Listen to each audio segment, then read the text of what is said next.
آج 20 رمضان المبارک ہے اور 20 رمضان المبارک کو 8 ہجری کو آقا علیہ الصلوۃ والسلام کے لیے رب تعالیٰ نے مکہ کو فتح فرما دیا کہ وہ مکہ جہاں سے آقا علیہ الصلوۃ والسلام کو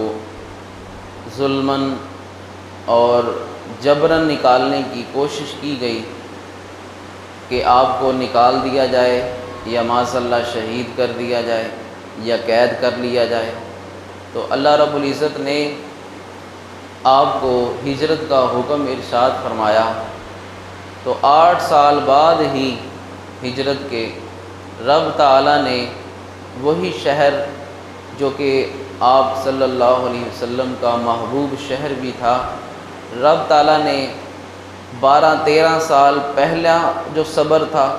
اور پھر 7-8 سال بعد کا جو صبر تھا، اس صبر کا اس تقریباً 20 سال کے صبر کا رب تعالیٰ نے صلہ یہ عطا فرمایا کہ وہ جہاں سے آپ کو نکالنے کی، آپ کو تکلیف دینے کی پلاننگیں ہو رہی تھیں، اب وہ اپنی جان بچانے کے چکر میں تھے، اور رب تعالیٰ نے آقا علیہ الصلوۃ والسلام کے لیے مکہ کو فتح فرما دیا 8 ہجری 20 رمضان المبارک کو۔ اور 21 رمضان المبارک کو سن 41 ہجری میں 21 رمضان المبارک کو داماد رسول، اخی رسول اور آقا علیہ الصلوۃ والسلام جن سے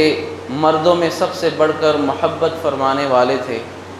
اور اپنی ساری بیٹیوں میں سب سے عزیز، سب سے محبوب بیٹی جن کے نکاح میں حضور نے دی اور جن کی نسل سے اللہ رب العزت کے محبوب کی نسل چلی، وہ سیدنا علی المرتضیٰ کرم اللہ وجہ الکریم 21 رمضان المبارک کو آپ کا یوم شہادت ہے۔ تو اس کے متعلق میں نے موضوع کا اعلان یہ کیا تھا کہ فزت ورب الکعبہ، کہ حضرت علی المرتضیٰ کرم اللہ وجہ الکریم جب آپ کو شہید کیا جانے لگا اور آپ کو ضرب لگا دی گئی، غالباً 19 یا 17 رمضان کو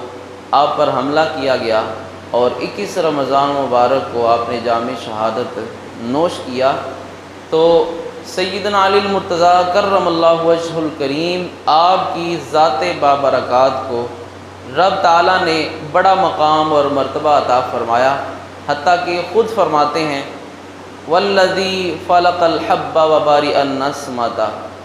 وہ ذات کہ جس نے دانے کو پھاڑا ہے اور کھیتی کو اگایا ہے،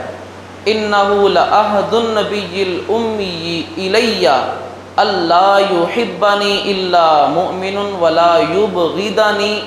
الا منافق۔ آپ خود فرماتے ہیں کہ اس ذات کی قسم جو دانے کو پھاڑنے والی ہے، مجھ سے میرے محبوب علیہ الصلوۃ والسلام نے یہ عہد کیا ہے اور یہ مجھ سے وعدہ کیا ہے کہ اے علی،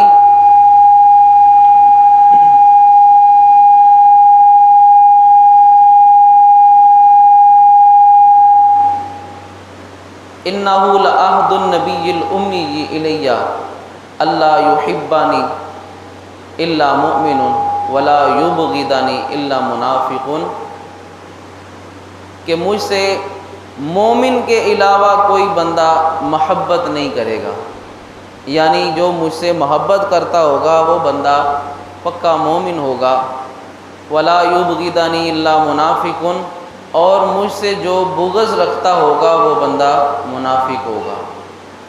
تو سیدنا علی المرتضیٰ کرم اللہ وجہ الکریم آپ کی محبت یہ ایمان کے لیے ایک ترازو بھی ہے کہ جس کے دل میں صحیح معنوں میں آپ کی محبت موجود ہے تو وہ بندہ اللہ رب العزت کی نظر میں اہل ایمان میں سے ہے، اور معاذ اللہ جس کے دل میں آپ کا بغض ہے اور آپ سے وہ نفرت کا اظہار کرتا ہے، یا اس کے لب و لہجہ سے، اس کے عقائد سے آپ کے ساتھ محبت کا اظہار نہیں ہوتا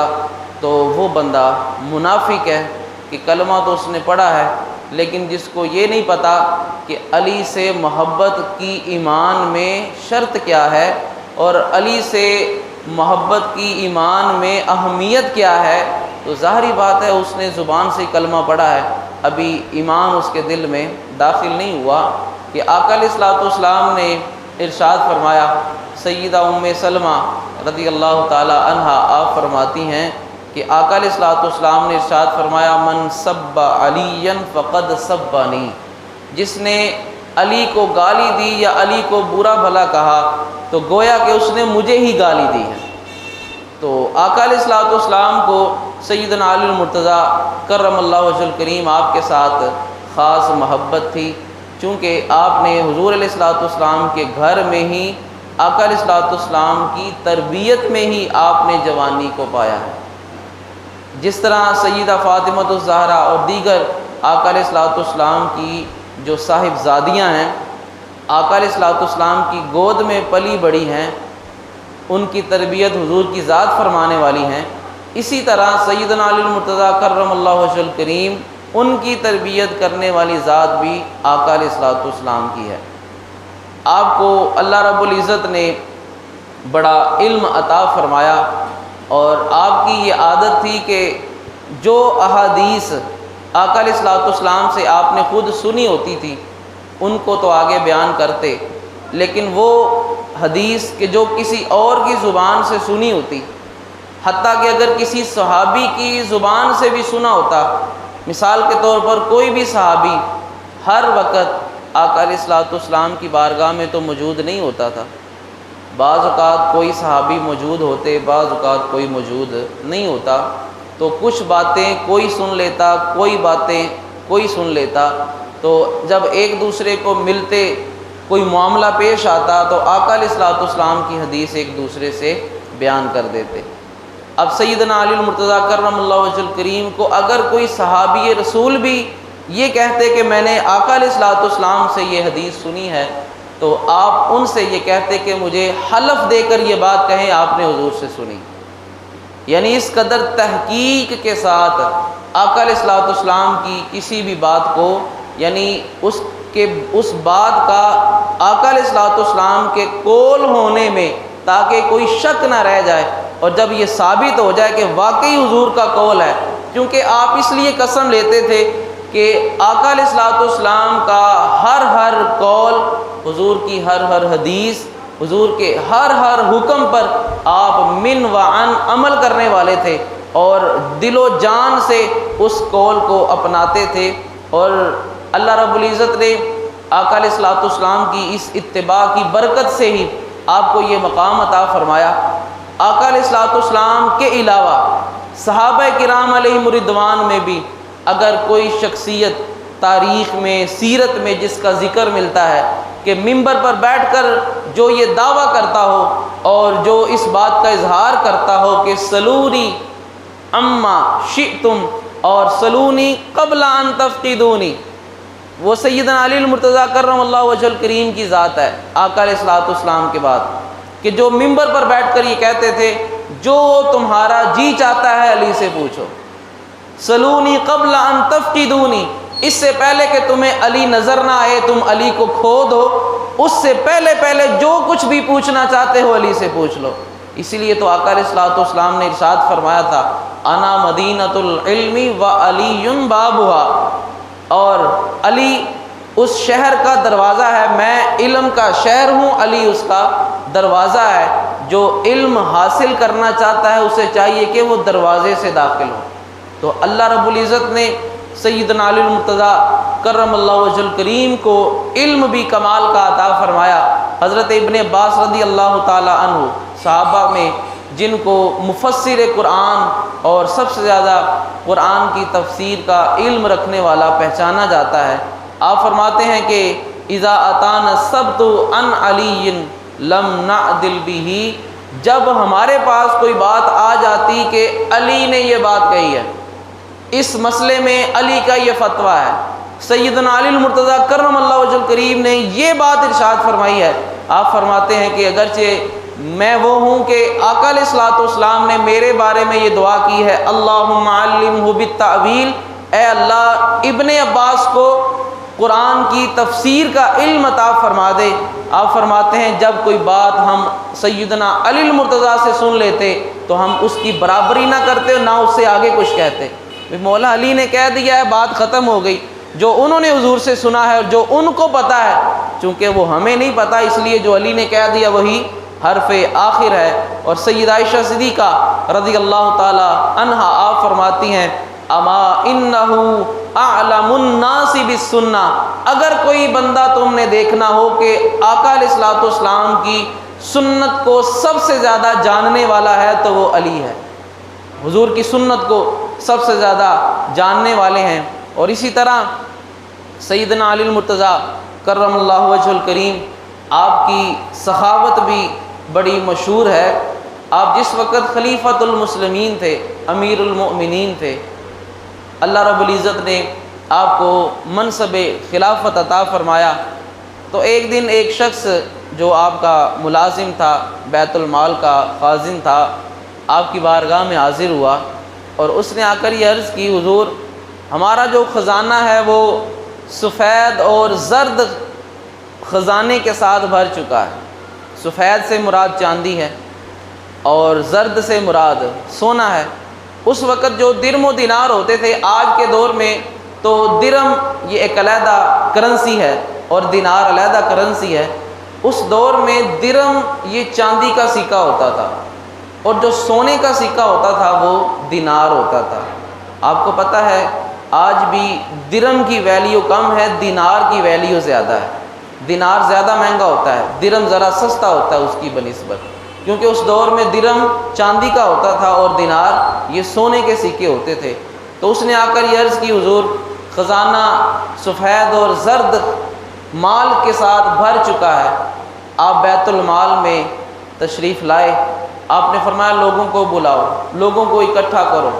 جو فقراء ہیں، جو مساکین ہیں ان کو بلاؤ۔ جب ان کو بلایا گیا تو آپ نے ان کو تقسیم کرنا شروع کیا۔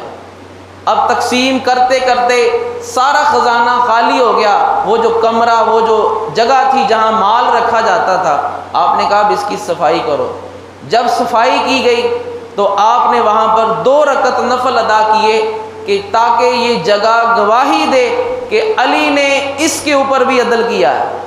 علی نے وہ جو بیت المال کا مال تھا، وہ جو اللہ رب العزت کی طرف سے اہل ایمان کو اور مسلمان حکمران کو، حکومت کو جو مال میسر آیا، جو ان غرباء، مساکین اور اللہ کی مخلوق کے لیے اللہ نے دیا ہے، تاکہ یہ جگہ بھی گواہی دے کہ علی نے اس مال کے ساتھ بھی عدل کیا۔ اور اسی طرح آپ کی عادت تھی کہ سال میں 3 دفعہ اسی طرح سخاوت کیا کرتے تھے، سارا خزانہ لوگوں کو جمع کرتے، لوگوں میں تقسیم کر دیتے۔ جب 3 دفعہ ایک ہی سال میں خزانہ وہ ختم ہو جاتا تو اصفہان کی طرف سے مال آ گیا اور آپ نے فرمایا لوگوں کو پھر جمع کرو۔ انہوں نے کہا حضور آپ کی تو عادت ہے کہ سال میں 3 دفعہ آپ خیرات کرتے ہیں، سخاوت کرتے ہیں، مال غنیمت اور بیت المال کا جو خزانہ ہے اس کو غرباء، مساکین میں تقسیم کرتے ہیں، لیکن یہ تو 3 مرتبہ تو ہو گیا۔ تو آپ نے جو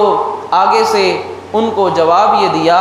آپ نے فرمایا کہ یہ اللہ کا دیا ہوا مال ہے، علی کا اس میں سے کتنا حصہ ہے؟ علی کا اس میں سے اتنا ہی حصہ ہے، لا یحل للخلیفۃ من مال اللہ الا قصعتان۔ آپ فرماتے ہیں کہ اللہ کے محبوب صلی اللہ علیہ وسلم نے یہ ارشاد فرمایا ہے کہ جو خلیفہ وقت ہوتا ہے اللہ کے مال میں سے، بیت المال میں سے، اس کے لیے 2 برتن نکالنا یہ جائز ہے۔ یعنی قصعہ وہ لکڑی کا ایک برتن ہوتا کہ جس میں کھانا تیار کیا جاتا یا کھانا بنایا جاتا تھا، تو قصعتان کا مطلب ہے کہ 2 ویسے پیالے یا 2 وہ لکڑی کے برتن کہ جن میں کھانا تیار ہوتا ہے۔ آپ فرماتے ہیں کہ اللہ کے محبوب نے یہ فرمایا ہے قصعۃ یاکلھا ہوا واہلہ، ایک برتن وقت کے حکمران کے لیے وہ اس لیے جائز ہے کہ وہ خود بھی کھا سکتا ہے، اس کے گھر والے کھائیں۔ وَقَصْعَةٌ يَدَوْهَا بَيْنَ يَدَيِ النَّاسِ، اور دوسرا برتن اس کے پاس کوئی سفیر آ جاتا ہے اس کے پاس لوگ اپنے معاملات لے کر آتے ہیں، اس کے پاس لوگ دیگر جو سلطنت کے حکومت کے معاملات ہیں وہ اس کے سامنے لا کر رکھتے ہیں، تو دوسرا برتن اس کے لیے اتنا لینا جائز ہے۔ آپ نے ساتھ ہی اپنی جیب سے ایک چھوٹی سی شیشی نکالی، اس شیشی کے اندر خوشبو تھی، عطر تھا۔ آپ نے فرمایا آج یہ کسی دکاندار نے مجھے تحفے میں دیا ہے، اور ساتھ ہی وہ جو بیت المال کا خازن تھا آپ نے اس کو بلا کر یہ کہا کہ جاؤ اور اس کو بیت المال کے اندر رکھ دو، علی کے لیے صرف وہی جائز ہے جو اللہ کے محبوب نے ارشاد فرمایا۔ یہ ہے وہ اسلامی سیاست، اور یہ ہے خلفائے راشدین جنہوں نے سیاست کر کے، خلافت کر کے، حکمرانی کر کے ہمیں یہ بتایا ہے کہ اللہ کے محبوب نے حکمرانی کے اصول کیا بیان کیے ہیں، اللہ کے محبوب نے سیاست کے اصول کیا بیان کیے ہیں۔ اب جس طرح حضرت ابوبکر صدیق، عمر فاروق، عثمان غنی، علی المرتضیٰ، جس طرح یہ صحابہ اپنے اپنے وقت میں اسلامی سلطنت کے خلیفہ تھے، حکمران تھے، اسی طرح آج کے دور میں بھی ہر ملک کا کوئی نہ کوئی حکمران ہے، آج کے دور میں ہر ملک کا کوئی نہ کوئی سربراہ ہے۔ سارے معاملات جس کی ذمہ داری ہوتی ہے، ملک چلانا جس کی ذمہ داری ہوتی ہے، تو یہ سیاست، جو لفظ سیاست ہے، اس کا مطلب ہی یہ ہے کہ شہر کے، ملک کے معاملات کو چلانا، اس کو سیاست کہتے ہیں۔ وہ ایک علیحدہ معاملہ ہے کہ آج ہم نے اس سیاست کو اس قدر میلا کر دیا، اور اس سیاست کو ایک چال کے طور پر، اس سیاست کو ایک ہتھیار کے طور پر، اس سیاست کو اپنے لیے منصب حاصل کرنے کے لیے ہم لوگ استعمال کرتے ہیں، ورنہ سیاست تو رسول اللہ صلی اللہ علیہ وسلم نے بھی فرمائی۔ سیاست سارے خلفائے راشدین جو وقت کے حکمران تھے،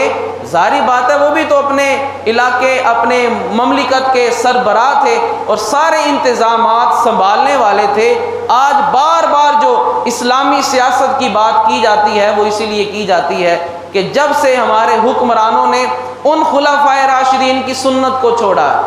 جب سے ہمارے حکمرانوں نے آقا علیہ الصلوۃ والسلام کا طریقہ سیاست اس کو چھوڑا ہے اور اس کو اپنے کھانے کا ذریعہ بنا لیا ہے، اپنے کاروبار سیٹ کرنے کا، اپنا بینک بیلنس بنانے کا ذریعہ جب سے اس کو بنا لیا ہے، اور جب سے سیاست کاروبار ہو گئی ہے، الیکشن لڑنا ہے، لاکھوں روپے دے کر ٹکٹ لینی ہے، کروڑوں روپیہ الیکشن پر لگانا ہے، اور اگر الیکشن کمیشن کو رشوت دے کر اگر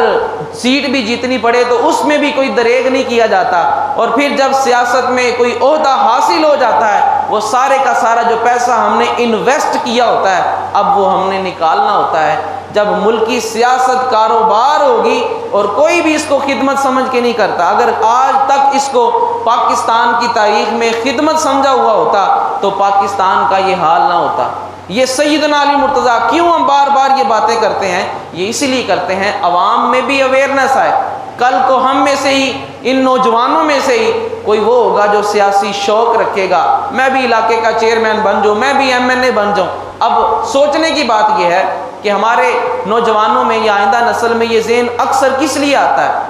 ہم دیکھتے ہیں ایک ایم این اے آیا ہے، اس کے پاس اپنی کروڑوں کی گاڑی ہے، 2-3 گاڑیاں اس کے آگے پیچھے ہیں جس میں گارڈ بیٹھے ہوئے ہیں اور اسلحہ لیے ہوئے ہیں۔ اب وہ خود اس گاڑی کا دروازہ کھولنے کی بھی زحمت گوارا نہیں کرتا، ایک ملازم اترتا ہے، گارڈ اترتا ہے، دروازہ کھولتا ہے۔ اب جو سکیچ، جو چیز ہم دیکھتے ہیں، ظاہری بات ہے ہمارے ذہنوں میں وہ نقش ہو جاتی ہے۔ اب سیاست میں عام روٹین میں آنے والا بندہ، یا اگر پہلے سے وہ رئیس ہو، تو اس کو بجائے اس کے کہ اس کے ذہن میں یہ بات آئے کہ میں نے مخلوق کی خدمت کرنی ہے، یا اللہ رب العزت نے مجھے کوئی منصب اگر دینا ہے تو میں نے کس طرح سے عوام کی طرف سے دیا ہوا وہ منصب اس کو کس طرح سے استعمال کرنا ہے۔ پہلے تو سب سے پہلی بات یہ ہے کہ اگر حدیث پاک کی روح سے دیکھا جائے، آقا علیہ الصلوۃ والسلام نے ارشاد فرمایا تم میں سے کوئی بھی بندہ کبھی بھی کسی منصب کی خواہش نہ کرے، کوئی اعلیٰ منصب اس کی لالچ نہ رکھے، اس کی خواہش نہ کرے۔ اگر تم میں سے کوئی بندہ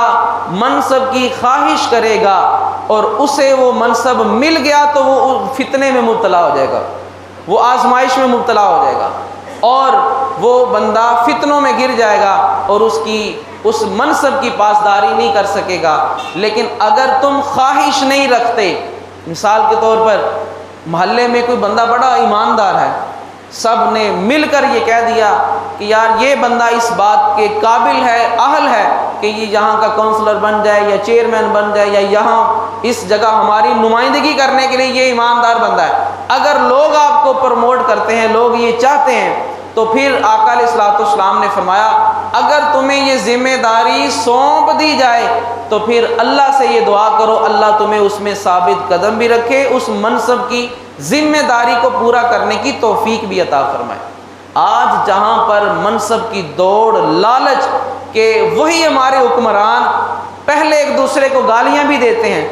پہلے ایک دوسرے کو چور بھی کہتے ہیں، پہلے ایک دوسرے کو سب کچھ برا بھلا، میں صحیح ہوں، میری پارٹی صحیح ہے، باقی سارے غلط ہے، لیکن جب کھانے کی باری آتی ہے تو سارے اکٹھے بھی ہو جاتے ہیں۔ یہ ہمارے ملک پاکستان کی سیاست کا ایک روشن ایک جہت ہے، سمت ہے جو سب کو معلوم ہے کہ جب اپنے ذاتی مفادات کی بات آتی ہے تو سارے اکٹھے ہو جاتے ہیں، اور جب اپنے ذاتی مفادات حل ہو جاتے ہیں، پورے ہو جاتے ہیں، تو پھر بعد میں ہر ایک وہی دوسرے کے مخالف ہو جاتا ہے، دوسرے کے خلاف نعرے۔ یہ سب کو اس بات کا علم ہے بھی اور ہونا بھی چاہیے۔ سیدنا علی المرتضیٰ کرم اللہ وجہ الکریم، آج کیوں ہم بار بار ان خلفائے راشدین اور آقا علیہ الصلوۃ والسلام کی سیاست کی باتیں کیوں کرتے ہیں؟ آج ہمارا ملک پاکستان،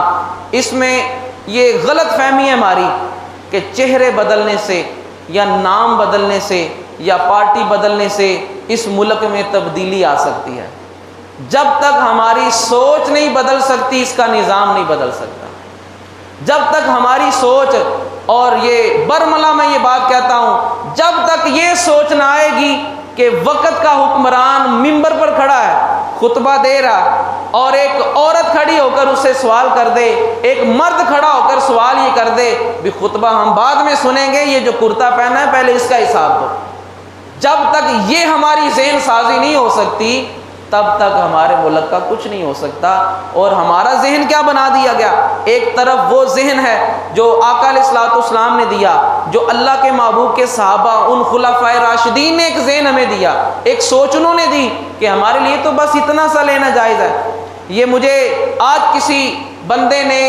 عطر کی خوشبو کی شیشی دی ہے، مجھے اس لیے دی ہے میں خلیفہ وقت ہوں، لہذا یہ بھی اس خزانے کا حصہ ہے، یہ بھی بیت المال کا حق ہے۔ اب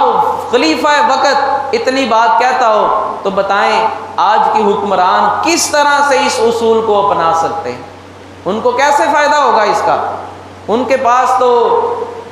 مال حاصل کرنے کا کوئی نہ کوئی ان کو بہانہ چاہیے، کوئی نہ کوئی ذریعہ چاہیے۔ حضرت علی المرتضیٰ کرم اللہ وجہ الکریم، آپ انتہا درجے کے زاہد تھے، دنیا سے کنارہ کشی، دنیاوی مال سے اپنے آپ کو بچانے والے تھے، اور آپ کے جو باغات اور مال تھا روزانہ کا 4000 دینار جو ان کی آمدن آتی تھی آپ اللہ کی راہ میں صدقہ کرتے تھے، روزانہ کا 4000 دینار۔ اور ایک دن آپ فرمانے لگے، کہنے لگے کہ مجھے بڑا تعجب آتا ہے اللہ کی رحمت پر، اللہ کے کرم پر، آج علی کو وہ بھی وقت یاد ہے کہ آقا علیہ الصلوۃ والسلام کے ساتھ علی نے پیٹ پر پتھر بھی باندھے تھے۔ ہمارے پاس کھانے کے لیے کچھ نہیں ہوتا تھا، ہم بدر میں نکلے ہیں، ایک ایک کھجور کھا کر روزہ رکھ کے نکلے ہیں۔ ہم نے وہ بھی وقت دیکھا ہے کہ جب ہمارے پاس کھانے کے لیے کچھ نہیں ہوتا تھا۔ آج اللہ نے اتنا دیا ہے کہ علی ایک دن میں 4000 دینار کی سخاوت کرتا ہے، اللہ کی راہ میں خرچ کرتا ہے۔ یہ آقا علیہ الصلوۃ والسلام کی ہی تربیت ہے۔ آپ اندازہ کریں قرآن مجید میں نماز کے بعد سب سے زیادہ کس حکم کا ذکر آیا؟ اقیموا الصلاۃ وآتوا الزکاۃ، اقیموا الصلاۃ وآتوا الزکاۃ۔ آقا علیہ الصلوۃ والسلام، آپ نے ساری زندگی حضور سے بڑھ کر کوئی نماز کا پابند نہیں تھا۔ رب تعالیٰ نے نماز کا حکم دیا، نماز کے بعد جس حکم کا سب سے زیادہ ذکر کیا گیا وہ زکوٰۃ ہے۔ آپ اندازہ کریں آقا علیہ الصلوۃ والسلام نے ساری زندگی حضور نے زکوٰۃ نہیں دی۔ کیوں نہیں دی؟ یہ بھی تو اللہ کا حکم ہے۔ اس لیے نہیں دی کہ زکوٰۃ کسی بھی مال پر اس وقت لازم ہوتی ہے جب اس کو پڑے پڑے 1 سال گزر جائے. 1 سال وہ مال بندے کے پاس موجود رہے. ہماری خواتین ہیں، ان کے پاس زیورات ہیں، سال ہر سال پڑے رہتے ہیں. ہمارے کاروبار ہے، جو بھی ہماری پراپرٹی ہے، جو بھی ہمارے پاس مال موجود ہوتا ہے، سال گزرنے پر اس کے اوپر زکوٰۃ فرض ہو جاتی ہے. اب وہ زکوٰۃ دینا لازم ہوتا ہے. آپ اندازہ کریں کہ سال تو بڑے دور کی بات ہے. صحیح بخاری کی حدیث پاک میں نے پہلے بھی کئی مرتبہ وہ ذکر کی. آقا علیہ الصلوۃ والسلام نے عصر کی نماز کے بعد سلام پھیرا اور حضور سلام پھیرتے ہی اپنے حجرے میں تشریف لے گئے. صحابہ کرام علیہم رضوان بڑے حیران ہوئے کہ حضور کی تو عادت ہے سلام پھیرنے کے بعد اس جگہ پر حضور بیٹھتے ہیں، ذکر و اذکار کرتے ہیں. یہ ہم میں سے بعض لوگوں کی عادت ہے، ایک سلام مسجد میں اور دوسرا سلام ہمارا جوتیوں کے پاس ہوتا ہے. یعنی اتنی ہمیں جلدی ہوتی ہے، سلام پھیرتے ہی اٹھ کر چلے جاتے ہیں. یہ خلاف سنت ہے. آقا علیہ الصلوۃ والسلام کی سنت یہی ہے کہ حضور نماز کا سلام پھیرنے کے بعد اس جگہ پر تھوڑی دیر بیٹھتے، آپ ذکر و اذکار کرتے، دعائیں پڑھتے. تو ہر بندے کو چاہیے جتنی توفیق ہو، جتنا اس کو کوئی یاد ہو، وہیں پر بیٹھے ذکر و اذکار کرے، دعائیں کرے. یہ سنت ہے. اب صحابہ کرام علیہم رضوان بڑے متعجب ہوئے. حضور کی تو سنت یہ ہے، آپ کی تو عادت یہ ہے، سلام کے بعد اس جگہ پر تشریف فرما ہوتے ہیں. آج سلام پھیرتے ہی حضور گھر کی طرف تشریف لے گئے، لیکن بیٹھے ہوئے ہیں، حضور کی اجازت کے بغیر اٹھتے بھی نہیں ہیں. تھوڑا سا وقت گزرا، آقا علیہ الصلوۃ والسلام دوبارہ تشریف لائے. حضور نے پوچھا، آپ نے بتایا کہ تمہارے ذہنوں میں یہ بات ہوگی کہ میں آج سلام پھیرتے ہی گھر میں چلا گیا ہوں. یہ صحیح بخاری کی حدیث ہے. حضور نے فرمایا کہ جب میں نے نماز شروع کی، نماز پڑھانا شروع کی، تو میرے ذہن میں یہ خیال آیا کہ میرے پاس کہیں سے کوئی سونے کا ایک ٹکڑا آیا ہوا تھا اور میرے گھر میں پڑا ہوا. حضور نے فرمایا میں نے سلام پھیرتے ہی ساری نماز میں وہ جو ٹکڑا ہے سونے کا وہ مجھے کھٹکتا رہا ہے، میرے گھر میں پڑا ہوا ہے. اگر نماز کے دوران ہی اللہ نے میری روح قبض کر لی، اللہ نے مجھے پاس بلا لیا، تو کیا میں اللہ کے پاس اس حال میں جاؤں گا میرے گھر میں دنیا پڑی ہوئی ہے؟ اللہ کے پاس اس حال میں حاضر ہوں گا کہ دنیا کا مال اللہ کے محبوب کے گھر میں پڑا ہوا ہے؟ حضور فرماتے ہیں میں نے سلام پھیرتے ہی پہلے میں گیا ہوں، جا کر اس سونے کے ٹکڑے کو میں نے اللہ کی راہ میں صدقہ کیا، پھر میں تمہارے پاس آیا. یہ اللہ کے محبوب کی سنت اور یہ اللہ کے محبوب کی تربیت ہے کہ دنیا کے ساتھ صرف اتنا سا لگاؤ ہے، دنیا کے ساتھ صرف اتنا سا دنیا سے لینا ہے. اور خود آپ فرماتے ہیں کہ میں دنیا میں ایسے رہتا ہوں جس طرح سے کوئی مسافر ہوتا ہے یا کوئی راستہ گزرنے والا ہوتا ہے. آپ نے لاہور جانا ہو، آپ ہر دفعہ روزانہ لاہور جاتے ہیں، آپ مرید سے گزر کے جاتے ہیں، وہاں آپ اپنا گھر تو نہیں بناتے. آپ کسی جگہ پر راستہ گزر رہے ہیں تو راستہ گزرتے گزرتے بندہ وہاں پلازے تو نہیں کھڑے کر دیتا. جہاں پر بندہ رہتا ہو یا جہاں پر بندے نے رہنا ہو، ایک بندہ سعودی عرب چلا گیا، دبئی چلا گیا، کویت چلا گیا، اب اس کو پتہ ہے کہ میں یہاں عارضی طور پر ہوں، میں نے واپس پاکستان اپنے ملک میں جانا ہے. اس کی کوشش یہ ہوگی وہ پیسہ جمع کرے گا، مال جمع کرے گا، کوئی پراپرٹی یہاں پر بنا لے گا یا اتنا پیسہ جمع کرے گا کہ جب میں یہاں پر واپس آؤں تو میں کوئی اپنا کاروبار کر سکوں. اگر میں نے 20 سال وہاں رہ کر یہاں اگر دوبارہ نوکری ہی کرنی ہے تو میرا جانے کا فائدہ کیا؟ تو وہاں پر بندہ ہوتا ہے مسافر، اور اس کی کوشش یہی ہوتی ہے جہاں میں نے جا کر واپس ہمیشہ رہنا ہے میں وہاں کی تیاری کروں. حضور فرماتے ہیں کن فی الدنیا کأنک غریب او عابر سبیل، دنیا میں ایسے وقت گزار جیسے کہ تم مسافر ہے یا تو راستہ گزر رہا ہے. اتنا سا اس دنیا سے